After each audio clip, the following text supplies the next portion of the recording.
Is Texas back? No, no, no, no, no, no, no. But the Big 12 is a mess, and Texas is back in that.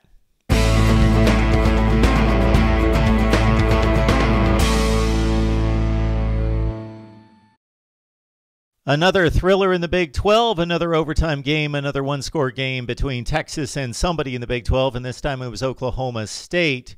In Stillwater, the Longhorns come back from 11 down in the second half and win it 41-34 in overtime.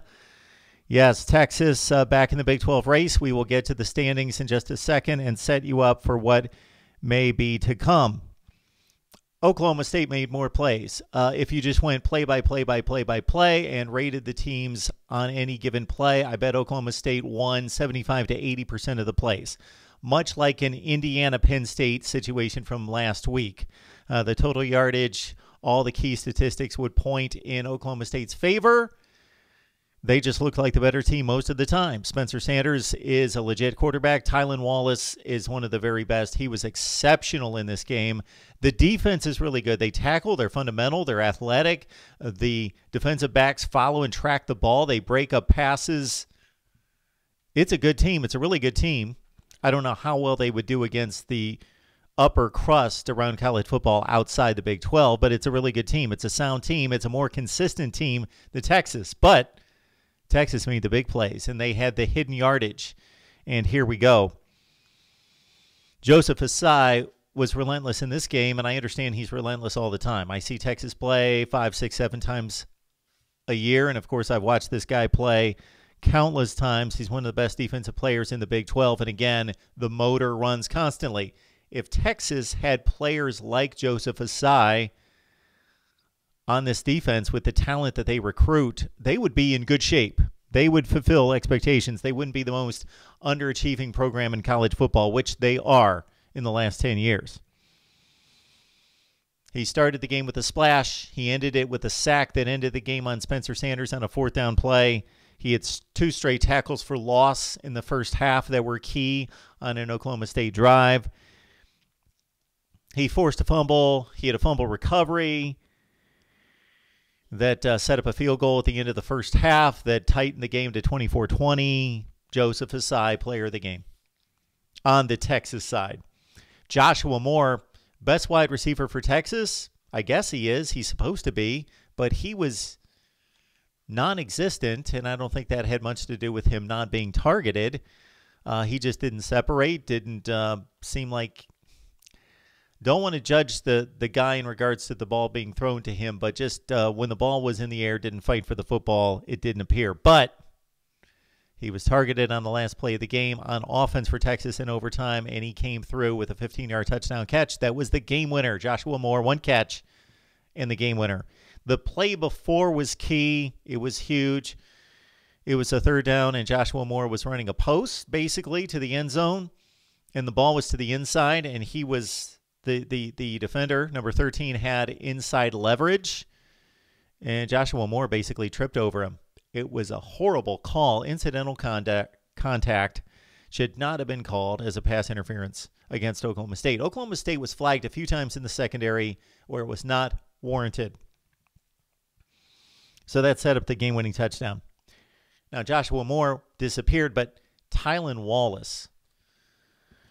This guy turned in, outside of what we've seen out of the Alabama wide receiver core with Devontae Smith and Jalen Waddle, and last year's 2 with Henry Ruggs and Jerry Jeudy. I've got to go back to Mike Evans. When he played at Texas A&M, he was one of my favorites. High-pointing the football, hands catches. Tylan Wallace is exceptional. Of course, coming off the ACL injury, man... When you put that type of athleticism together with an instinct that he has to catch the football and great natural hands, and then he works the craft and he's polished in the route running, Tylan Wallace, 11 for 187, 2 touchdowns. And that doesn't tell you the story. You got to see him play. All right. Texas came in with the number 1 offense in the Big 12. Oklahoma State, the number 1 defense, but this was Texas's best. 527 yards given up aside. this was one of Texas's best defensive games in a big game in a long, long time. I would go back to the 2016 group, Texas's first team under Tom Herman, when they had all those future NFL players on that defense. They only went 7-6, but they were really good defensively, best in the Big 12 that year. Chuba Hubbard only had 24 carries for 69 yards. They wrapped him up. They surrounded him. And L.D. Brown, a very, very good backup for Oklahoma State, the senior who backs up Chuba Hubbard, only went 8 for 33. He did have a big 32-yard catch on a screenplay that was a huge conversion, but he also had a huge fumble. So Oklahoma State was, at this point, leading in the game. They had the ball. They were up 31-26, first possession of the fourth quarter. They were in Texas territory at the 32, so they could have put some breathing room between them and Texas by 2 scores, 38-26. L.D. Brown fumbled. Guess who got it? Joseph Asai, and that put Texas in business. They went back for a 68-yard drive, capped off by Sam Ehlinger to Jake Smith on a 4th and 7. On a 4th and 7, down by 5, early fourth quarter, Tom Herman went for it instead of kicking the field goal to go down by 2, and they took the lead on that one.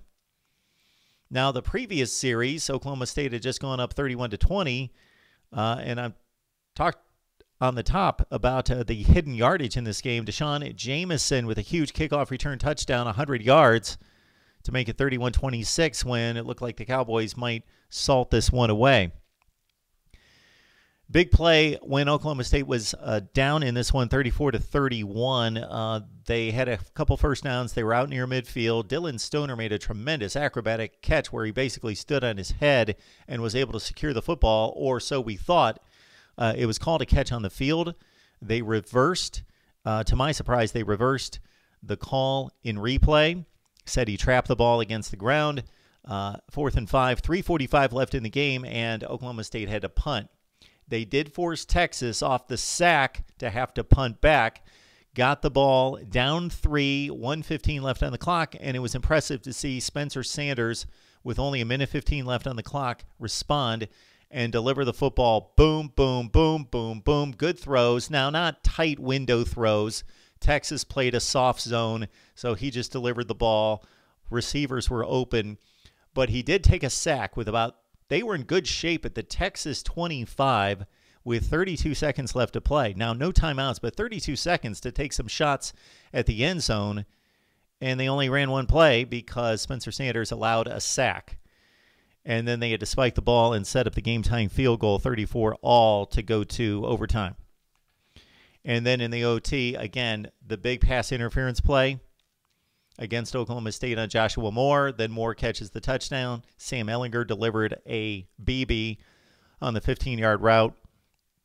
And then the Texas defense, it was a huge play as it looked like Oklahoma State had scored. They threw it to the tight end. He broke the plane on the dive to the pylon, but penalty brought it back, put Oklahoma State in a hole. And again, Joseph Asai sealed the deal with a sack on 4th and 6 on Spencer Sanders. And Oklahoma State, despite totaling 527 yards of total offense to 287 for Texas, Texas won the turnover battle 4-0. They got the kick return for the touchdown, and they also got scoop and yardage, not necessarily scores, but scoop and yardage out of those turnovers. 1 interception, 3 fumbles. All right, the Big 12 is a mess. West Virginia earlier in the day topped Kansas State, who was atop the Big 12, could have taken over sole possession of first place in the Big 12, but Kansas State's not quite that good. 4-1 now for K-State, and Iowa State now 4-1, but they've got the head-to-head Oklahoma State loss last week. So Oklahoma State at 3-1. So a virtual tie for first place, 3-way tie, Iowa State, Oklahoma State, and Kansas State. Oklahoma State and Kansas State have yet to play. Okay, looming with 2 losses would be Texas back in it, and now with the tiebreaker over Oklahoma State. You also have West Virginia, tiebreaker over Kansas State, and Oklahoma playing Texas Tech right now. 15-point favorite, should win in Lubbock, but who knows? It's the Big 12. 2 losses for all those teams. Should be interesting coming down the home stretch, but this could have been a chance for Kansas State earlier in the day. Take sole possession, and then later in the day, Oklahoma State with an 11-point lead in the fourth quarter. Boom, sole possession. Texas would have been out with 3 losses, but that's not where we stand. A 3-way tie at 1 loss. Texas, West Virginia, and Oklahoma looming with 2 losses. Should be an interesting stretch drive in the Big 12. The college football playoff chances of the Big 12 really take a hit with their lone undefeated team, Oklahoma State, going down to Texas, 41-34. Tom Herman breathing easier these days. Texas still underachieving, though. Let us know what do you think of the Big 12 situation and around the nation here at Mark Rogers TV, the voice of college football. We will see you next time.